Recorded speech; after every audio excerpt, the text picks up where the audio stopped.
Dinamika në shtëpinë të famshme vazhdojnë të prodhojnë debate të forta, por duket se këtë herë situata ka kaluar kufit e lojës. Një diskutim mes banorëve Brikena dhe Artan ka degraduar në fjalor ofendues nga ky i fundit, duke shkaktuar një reagim të menjëhershëm nga jashtë shtëpisë. Gjatë një bisede në oborrin e shtëpisë, Artani ka përdorur terma denigrues ndaj Brikenës, duke krahasuar atë me personazhe filmash dhe duke përdorur një fjalor që është konsideruar gjërësisht si i papërshtatshëm për një transmetim televiziv.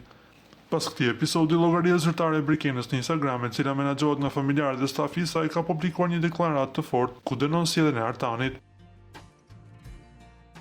Ata janë shprehur të shokuar nga gjuha e përdorur nga ai.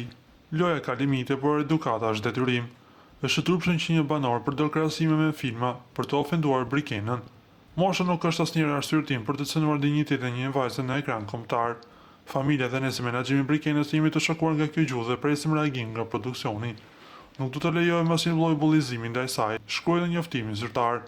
Reagimi nuk ka mbetur vetëm tek familja, ndjekësit e formatit kanë vështruar në komente duke dënuar fjalorin e Artanit, veçanërisht duke theksuar se një fjalor i tillë nuk i ka hije një burri 54 vjeçar.